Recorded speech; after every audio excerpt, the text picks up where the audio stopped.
The tycoon caught his black housekeeper dancing with his deaf daughters, and what unfolded in the kitchen left him speechless. In a grand home chilled by sorrow, where joy had vanished for years, lived two girls bound by silence. Liam and Sophie, twins, born deaf, lost their mother the day they entered the world. Their father, Henry Brooks, a man of few words, believed nothing could touch his daughters' hearts again, until new housekeeper Maya Evans arrived. At the wrought iron gates of their estate in Beverly Hills, the guard eyed her papers, lingering too long. "Delivery?" he asked, courteous but stern. "I'm the new housekeeper for the Brooks family," Maya replied, her smile professional yet warm. The gate's lock buzzed, as if testing her resolve. Maya took a breath and stepped inside. Mrs. Clarkson, the head housekeeper, guided her through a hall rich with the scent of polished oak. "This house demands order and quiet. No disruptions, no experiments," she said, eyes fixed on a clipboard. Maya nodded, her gaze soft like a candle flickering in a dim room. At midday, Liam and Sophie sat at the kitchen table, their young faces blank, arms crossed as if guarding the last spark of warmth. Maya stood by the sink, steadying her breath. Then, from her canvas bag, she pulled a small speaker and played a Nina Simone track, volume low, just enough to vibrate the table. She expected nothing, only swayed her hips, tapped her foot, traced rhythms with her hands. Sophie's foot tapped the floor. Liam glanced up, brows knit in curiosity. A faint giggle broke the silence, delicate yet bold. Maya knelt to their level. "Ladies," her lips formed, hands brushing theirs, weaving motions like ribbons around their wrists. Sophie stood unsteady. Liam gripped Maya's apron for balance, their steps awkward but bright. Laughter swelled, echoing off the brick walls like a heart stirring from a long slumber. Mrs. Clarkson appeared, lips pursed. "Miss Evans, the kitchen isn't a dance floor." Maya softened the music, smiled, but her hands kept the rhythm, gentle and patient. She was used to polite nudges that pushed her to the story's edges. Just then, Henry entered to grab a forgotten file, his hand pausing. Before him, his daughters, hidden in shadows for 5 years, were laughing, clapping. Dance and vibrations felt through their souls. The rhythm stirred a memory of Clara, of a summer day in Beverly Hills when sauce splattered the ceiling, and they both roared with laughter. Henry's chest tightened. Hope surged, rough and sharp, clashing with fear. Liam stumbled. Maya steadied her with a look and a smile. Sophie clapped in rhythm, laughter bubbling like a string of kites. Henry stood frozen at the threshold, the familiar role of onlooker. He wanted to demand what she'd done, to remind her this wasn't therapy, to silence the speaker and restore order. But he stood still, hand on his chest, feeling something locked away stir. Maya saw him. She didn't stop. Her eyes invited him. The moment stretched like a slow inhale. Henry didn't join, nor did he leave. He watched, realizing the kitchen felt warm again, like an oven just opened. Flour dusted the counter in soft clouds. On the floor, small footprints smudged with the return of childhood. When the music stopped, Maya bowed to the twins, clapping gently. Sophie hugged her leg. Liam held her sister's hand. The unseen thread tying the three made Henry feel like a tardy guest. "Thank you," he said, unsure to whom. Maya nodded slightly. Outside, the palm trees swayed. Inside, something had cracked open, light seeping through softly. The next morning, Henry entered the kitchen earlier than usual. Shirt half-buttoned, coffee steaming, voice sharp. "Miss Evans, what will you try with my daughters yesterday?" Joy isn't part of their therapy. Maya set down a peeler, turned to him. "Mr. Brooks, joy is what they've lacked all these years." The air tightened like a taut string.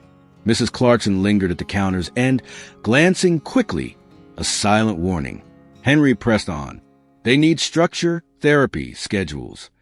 Maya replied slowly. "And they need to live. I'm not replacing doctors. I'm just clearing a path, so they'll want to move forward." Henry fell silent, shadows under his eyes. He wasn't used to being challenged, especially by a black woman working in his home. He turned away, telling himself order must prevail, that emotions couldn't be approved. But Maya answered with action, twisting towels into puppets, She crafted quirky characters with funny voices, bowed before vanishing into a cabinet. Sweeping became a race. The broom a baton. Sophie shouting something like, "Go," each time it crossed a line. Dishwashing turned into a bubble festival, Maya blowing orbs that drifted like tiny moons, Liam popping each one. Laughter trickled through the house, settling on stair rails like dew. From the upstairs landing, Henry watched, pride and envy in his gaze. Why could this woman, mistaken for a delivery worker, unlock a door specialists couldn't? He felt outside the warm circle she'd built, and it stung. Yet he stayed, the observer, learning to breathe with his daughter's laughter without admitting it. Late that afternoon, while retrieving a toy under a cabinet, Maya found a dusty silver frame. She wiped it clean, revealing Clara's bright eyes. Her smile tilted like sunlight. Maya sat at the girl's eye level, not on a high shelf. The next morning, as Liam darted to the living room, she froze before the photo, pressed her hand to the glass, then turned to Sophie, signing clumsily, "Mama." Maya knelt beside them, a hand on their backs, letting memory flow. When Henry entered, he stopped. His daughters faced a woman in the photo, their hands shaping a word he'd avoided. His chest ached, like 3 knocks from within. He knelt, voice breaking like brittle wood. "Yes, that's your mother." Liam beamed. Sophie leaned against his shoulder. Maya stepped back, giving them space. She stayed at the edge, like an open door letting light in. That evening, Clara's old neighbor, Eleanor Harris, dropped by with pastries. "It's wonderful. The girls are lively again," she said then to Maya. "You're the nanny. Quite talented." The word nanny landed like a label, boxing Maya in. She smiled faintly, thanked her. When Eleanor left, Maya lingered at the window, staring into the dusk as if gauging her place in this home. Night fell. Henry opened a bottle of wine in his study, alone. Control clashed with the echo of his daughter's laughter. Hope had betrayed him when Clara died, but Liam's sign for Mama had undone a lock. He wondered if he could trust something without data, without charts. In the kitchen, Maya washed the last glass, turned off the light, and walked the dim hall, hearing the patter of small feet in dreams, like waves on a shore. Maya's notebook brimmed with sketches of hands and arrows, teaching herself ASL from evening videos, jotting play, happy love. On the living room rug, she opened it, signing slowly to Liam and Sophie. Their laughter burst when fingers fumbled. It was a laugh of explorers finding a new trail. Henry leaned against the doorway, meeting Maya's eyes. She nodded, inviting him silently. He stepped cautiously onto the rug's edge. His hand, once only for contracts, trembled. He signed Papa, the air cracking silently. Liam's mouth open in awe, hands clapping her chest. Sophie hugged his arm.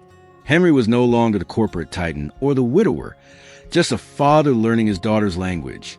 A hospital message flashed. Dr. Samuel Grant would visit that afternoon. Maya tidied toys. Henry straightened his collar. Seeing the girls on the sofa, Dr. Grant arrived, shook Henry's hand, nodded at Maya, and said evenly, "Thank you, Miss Evans, for your help." The word help was light but heavy, placing Maya outside authority. He scanned the girls like a scientist. "Show the doctor your new signs," Henry urged, voice too bright. Liam raised her hand but froze under the doctor's gaze. Sophie clung to Maya, face in her apron, smelling of soap. "Silence. Come on, sign it," Henry pressed. Dr. Grant wrote notes. "Children often mimic and play. That's not always progress. I'm glad you're bonding, but don't mistake feelings for milestones." The words "don't mistake" chilled the room. Henry's heart sank like a stone. Shame twisted into anger. He turned it on Maya. "You gave me an illusion. Anyone can make kids laugh. When it counts, they're silent." Maya straightened, eyes gentle but firm. "Faith keeps them alive," she said. "Reports don't teach kids to meet eyes or name feelings. I'm not replacing doctors. I'm opening a door." Dr. Grant checked his watch. "I just want to avoid false hope," he said neutrally. "Hope isn't false," Maya replied. "Only adults fear it." The doctor's mouth twitched. He closed his folder and left. The door shut like a verdict. Henry turned away, angry at himself more than her. He'd offered his daughters like exhibits. And when approval didn't come, he lashed out at the one who brought laughter back. Afternoon shadows stretched across the porch. Mrs. Clarkson reminded Maya of the dinner schedule, pulling everything to order. Maya nodded, resuming tasks, silverware clinking. Henry lingered, hearing his daughter's footsteps fade. The house regained order, but it weighed heavy. In the kitchen, Maya's speaker lay in her bag, a secret dimmed. Days later, the house felt like winter. Maya worked flawlessly, but laughter had receded. Liam and Sophie clung to her, eyes searching for a sign the adults hadn't returned. Henry locked himself in his study, touching files without purpose, the doctor's words and Maya's hurt eyes blending into a persistent ache. On Thursday, as Maya sat at the dinner table, her bag rested on a chair. Liam spotted the speaker's corner, tugged it free, and set it on the floor. Sophie pressed play, and the rhythm spilled out, vibrating their souls. The girls signed Dance Together, then turned to the door, signing slowly, Dance, Papa. The house's silence shattered. A sunset beam slipped through the shutters, scattering gold dust like sparks. Maya's heart beat with the girls' stomping feet. Henry stood where he'd lingered too long, fear of looking foolish flickering in his eyes. But his daughter's brave invitation outshone his hesitation. He stepped forward, knelt, shoulders shaking, feet tapping, his body speaking the apology his words couldn't. Maya smiled, stepping aside to let father and daughters take center stage. Laughter broke like sunlight melting winter's last ice. When the music stopped, Henry sat breathless on the step between kitchen and dining room, face in his palms. Maya poured him water, silent. Their eyes met.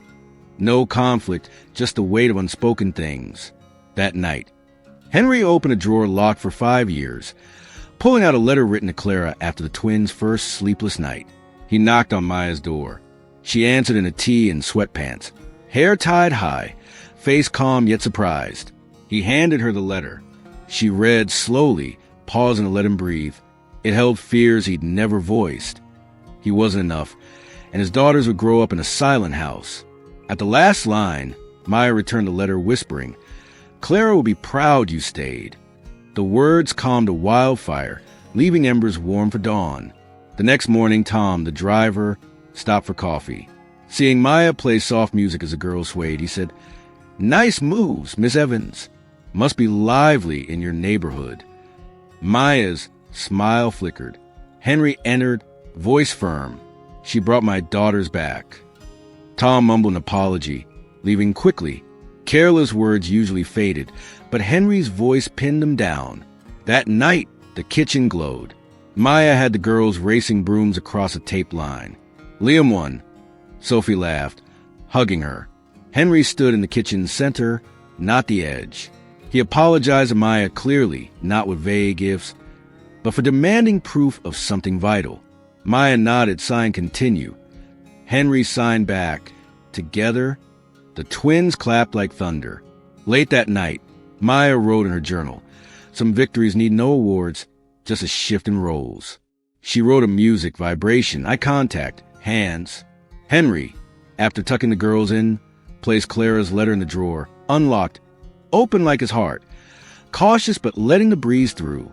One breezy morning in Beverly Hills, Maya tied colorful ribbons to sticks along a grassy path, signing to the girls, follow the colors, one step, another. Sophie went first, arms swinging.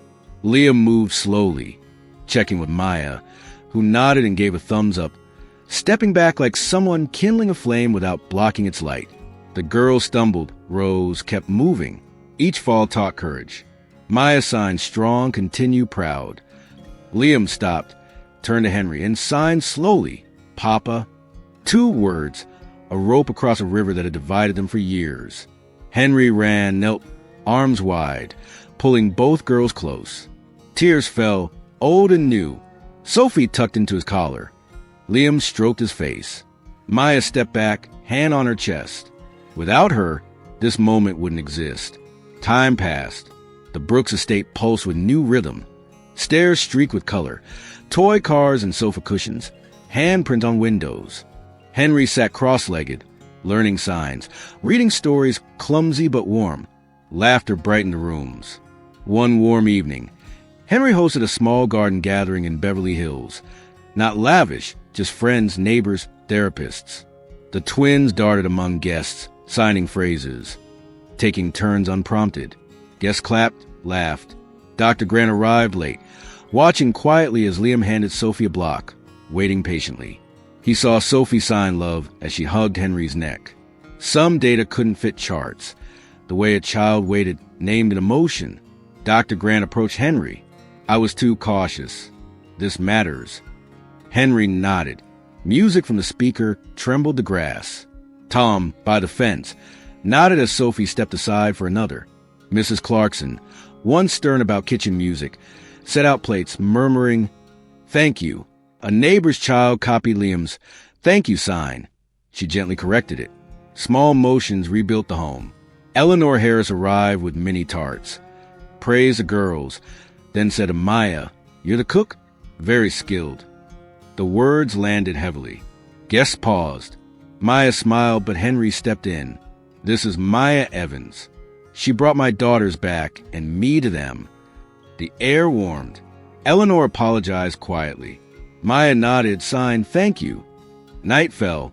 The four, Maya, Henry, Liam, Sophie, sat on a blanket under a tree, eating misshapen cookies. Sophie split hers, offering Liam the bigger half. Liam pushed it back, sharing evenly. Henry whispered. Maya laughed, her voice blending with cicadas and the girls' warmth. Family redefined itself, not just blood or photos, but presence, learning, mending, rising. Maya didn't replace Clara. She opened a chapter where memory and now could coexist. Henry looked at her, then his daughters, signing love with hands once only for contracts. A breeze stirred the ribbons on the grass, fluttering like paths reminding them they'd found each other, ready to walk on, warm, gentle, steady. Love this heartwarming story? Don't miss out on more. Subscribe to Stories That Mark now and dive into unforgettable journeys that'll move you. Hit that subscribe button, ring the bell, and share this video with someone who needs a spark of hope. Your support helps us bring more stories that matter. Join us